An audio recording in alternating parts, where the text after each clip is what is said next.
Starting. Welcome back to another edition of C4NPR Chats. I'm Heather Bradley, Director at the Center for Nonprofit Resources, and I'm excited to welcome our next thought leader to this podcast series. Sara Jo, welcome to C4NPR Chats. I'm so excited to be here. And I'm actually a Toledoan, so I'm here at their office and overseeing our lovely city of Toledo, Ohio. We are pretty spoiled with the view from our offices looking out on the river. So Sara Jo Twitchell is an expert in the area of social enterprise with over 30 years of experience in educational and nonprofit management and leadership. She has completed training through the Grantsmanship Center focused on social enterprise for nonprofits. Sara Jo, shall we jump right in? Sure, that'd be great. Well, why don't we start with the basic question, what exactly is social enterprise?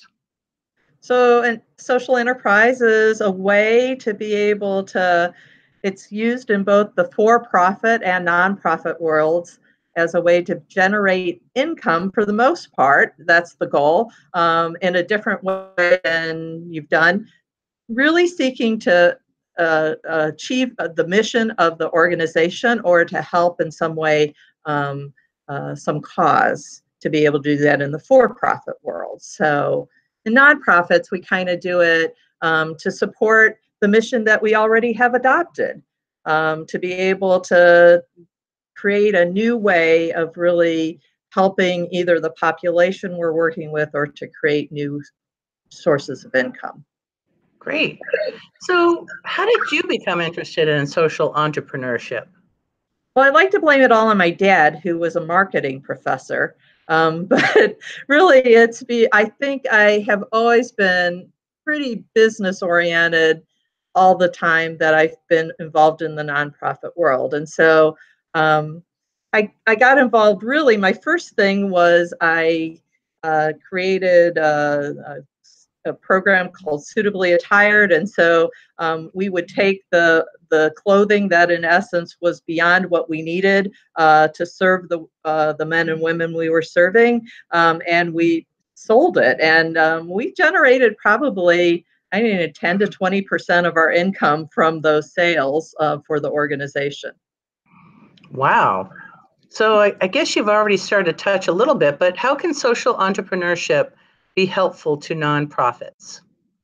Well, I think, I think everybody thinks it primarily as a way to earn income. And certainly having worked in the nonprofit world for a long time, I understand how important it is to have multiple streams of funding so that you're more solid as an organization. But I also think that it creates new ways for you to involve your clients and people who love your organization in new and different ways. And I think that is, for me, one of the very exciting parts. Money is good, but the most exciting part for me is to find new ways to really involve the people you care about. Great. So the center is hosting an upcoming workshop. Who do you think should register and join us for that workshop? Well, I think it could be pretty broad in terms of who comes. I think certainly, if you can get your executive director to come, that's great. Somebody who's helping you with development, board members, that's really good. Or somebody who just wants to try something new for their organization. I think it's a great place to kind of get an idea of whether it will be a good fit for your organization or not. Mm-hmm. And I know that Sara will have lots of great information and examples and tools to share with you. So if you want to learn more, plan to join us on October 23rd for Sara's workshop, Social Entrepreneurship, an introduction. And you can register online at c4npr.org. So thank you so much for joining us today, Sara. I'm thrilled to be here and looking forward to meeting everybody who comes. Great. And we'll catch you at another podcast version of C4NPR Chats.